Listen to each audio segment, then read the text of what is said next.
Hey everybody, welcome to my presentation on cybersecurity, human rights, and mass surveillance. These topics stir up a lot of passion for me, and I hope that in hearing some of the information I'm about to share with you that it might do the same for you. It might not be clear what I'm getting at initially, but I promise I will make my point soon. So without any further delay, let's begin. So before I can discuss any of the subjects I just mentioned, we first need to take a look at ethics.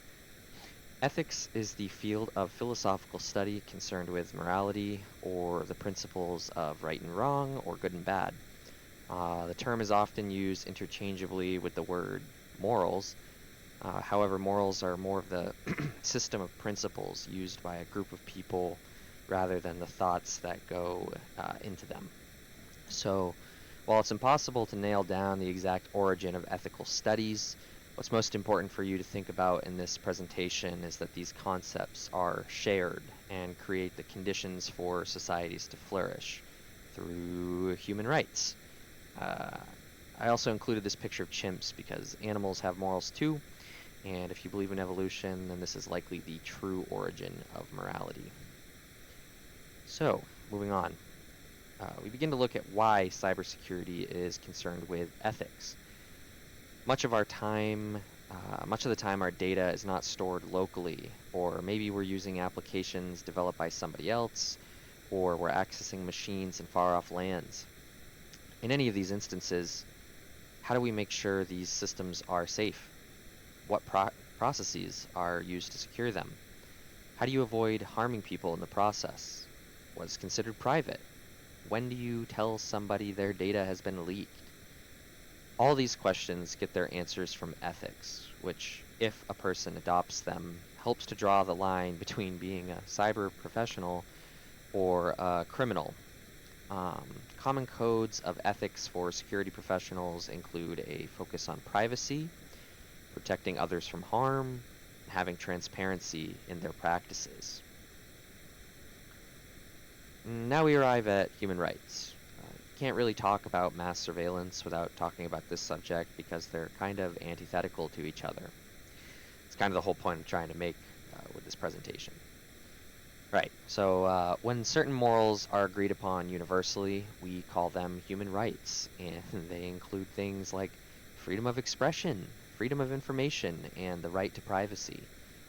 The UN provides further examples of these under their Universal Declaration of Human Rights, which UN members must commit themselves to supporting.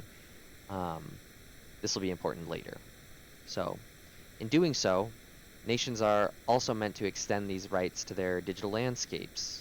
The direct reference for this is in Article 19, Section 32 from that declaration I just mentioned, which states that everyone has the right to freedom of opinion and expression.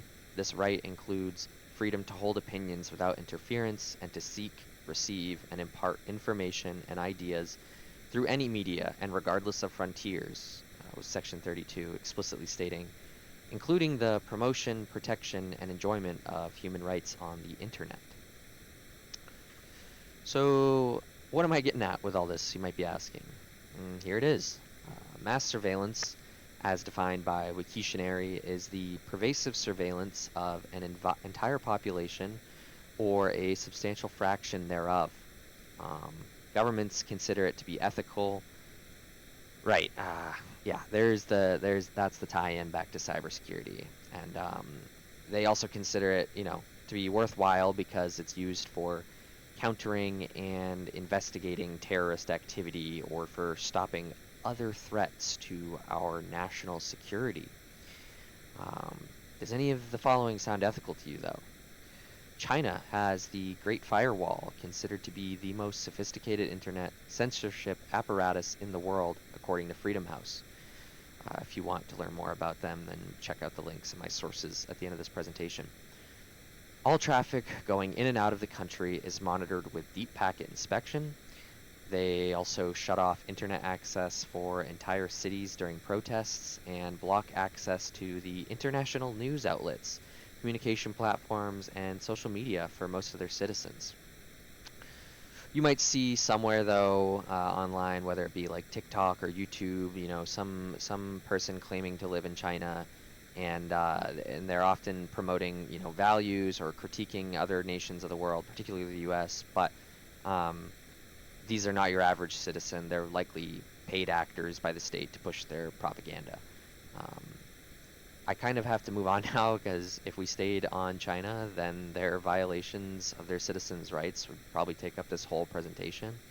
So moving on, we have Syria, which was, up until recently, a fully totalitarian state that used malware instead of sophisticated deep packet inspection systems like China and Iran to monitor its citizens. Russia has a law that mandates all ISPs use equipment that supports the system for operational investigate measures, or SORM. SORM is made available to all intelligence agencies and monitors traffic from the backbone of the internet. North Korea literally has the nickname of the surveillance state. They control everything on their already extremely limited national network. They don't even show up on Freedom House's Freedom on the Net reports, which is where a lot of this information I'm sharing with you now comes from. Iran worked with China to create a parallel internet that is completely disconnected from the international internet, or I should say segmented. They have similar functionality to the Great Firewall and use special interception hardware from Chinese manufacturers. It's been noted that they give away death sentences in legal trials for certain users' online activity. One instance I was looking at was a rapper who was speaking out online against some police who had detained a woman for improperly wearing a hijab, and as a result of speaking out against their oppressive regime, they sentenced him to death using their legislature related to online activity. Moving on, India passed the Information Technology Act in 2008 with no debates. This legislature allows the government to tap all communications without a court order or warrant. They've used Pegasus on civilians before, which is a piece of clickless malware that uses zero-day exploits to gain remote access on mobile phones.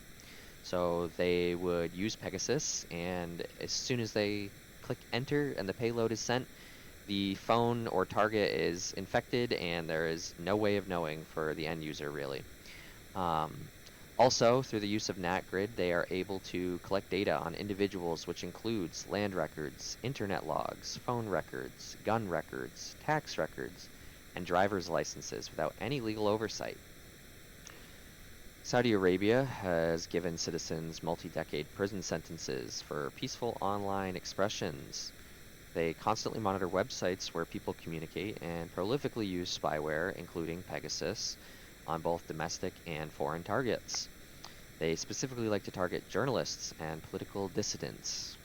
And I will remind you that all of these nations I just mentioned are members of the UN who agreed to those basic human rights I mentioned earlier. Now, if any of that sounded kind of familiar, it might be because the behavior of our own nation has been eerily similar to some of those examples I just mentioned. For instance, the NSA routinely abuses the Foreign Intelligence Surveillance Act, which was created under the Nixon administration.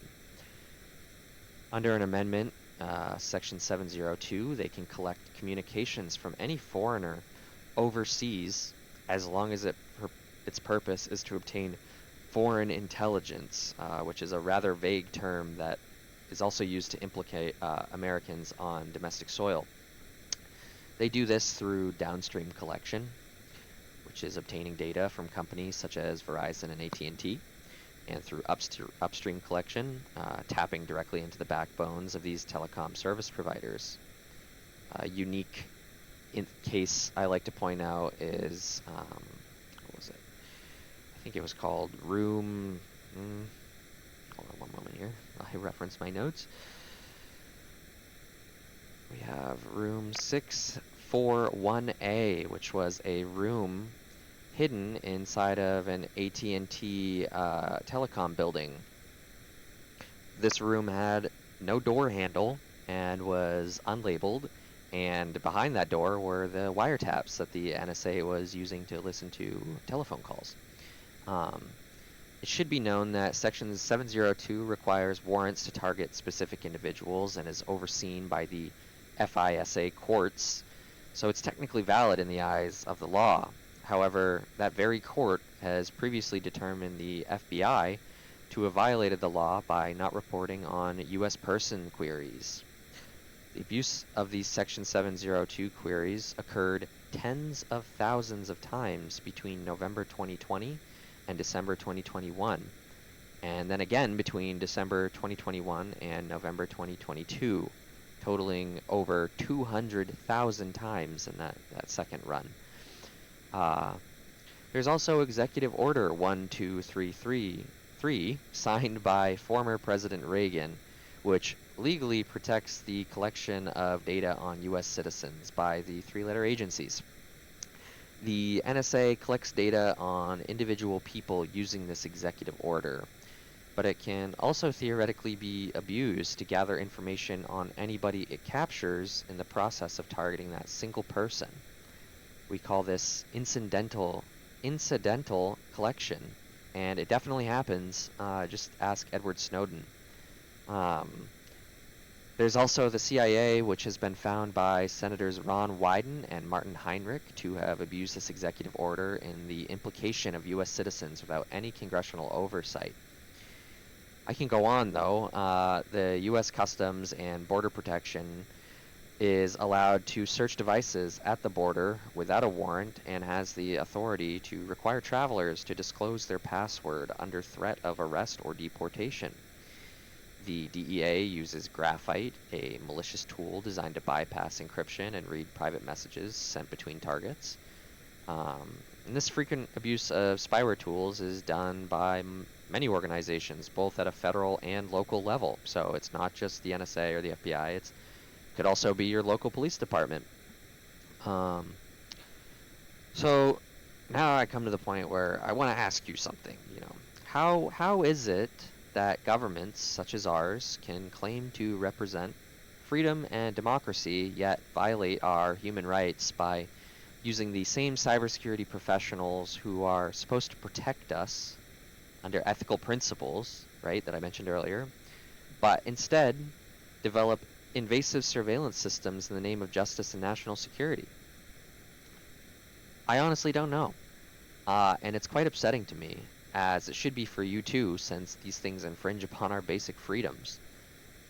If we all have the freedom to privacy, then what would you call this? Programs that can monitor your telephone calls, and not just in America, but this applies to all nations that are included in the charter under the United Nations. Mass surveillance can never ever be ethical according to the human rights we all agree upon, as highlighted by the UN. Yet time and time again, it's invoked in the name of national security by many nations across the world. So, in the face of all this, what can we do as citizens, or rather, what do we do? The most direct form of action we can and should take as citizens is to contact our representatives in Congress and request that they stop approving the laws that make these types of illegal surveillance possible. The Foreign Intelligence Surveillance Act must continuously be renewed, and this includes Section 702 in that act, which means it doesn't have to keep being renewed, or it could at least be amended. There should either be stricter definitions within it, or it should be removed entirely from the law. Additionally, we can raise awareness of these issues like I'm trying to do right now. I can say with confidence that many people are likely not aware or just accept the fact that the government spies on you. I'm sure you've probably heard that before, like, oh, well, NSA if you're listening, or FBI if you're listening. Like, it doesn't have to be the case, though, that's going on. We're all aware of it, and yet there are people who continue to approve it, and we vote these people into office. there are laws that make it possible, and if we truly live in a democracy or republic, then we have the power of our voices. Um, if you want to protect yourself from surveillance, however, there's only so much you can do personally. You have to use encryption with pretty much everything, end-to-end encryption in your messages, encrypting your file systems against, to protect against wrongful search and seizure, which we are protected against, in the Constitution, but I mean, that doesn't seem to stop them. You can keep your systems up to date, but there's always zero-day exploits, and it's probably just better just to avoid the internet in cases where it's not necessary, because against powers as big as governments, there's little you can do if they want to persecute you. Even just your run-of-the-mill hacker who possesses a wide skill set can hack you. We see it all the time in videos that we have to watch for classes, and it's just if someone wants to get you, they can. Anything and everything can be hacked, and if it can be done on foreign targets, it can also be done on domestic ones. So remember that. Lastly, it's up to the international community to hold each other accountable. The UN has ways to enforce human rights, and they should do so to the fullest extent whenever possible. It's also important to remember that if we're going to call out others for bad behavior, we need to acknowledge and fix our own behavior, especially in the case of the United States. And you often see it when the United States points at Russia or China and says, you guys are committing human rights violations and harming your populations. And then China or Russia points the finger right back at us and goes, well, what are you guys doing? And clearly I just highlighted some cases where that proves to be true. So it doesn't make sense to critique others if you yourself are also, guilty of whatever it is you're critiquing them of. So that concludes my presentation. Hopefully I now have you thinking about mass surveillance in a way that makes you want to do something about it. If you're like me and want to enter the field of cybersecurity, please remember to always put your morals first. That's how we stop things like this from happening in the first place.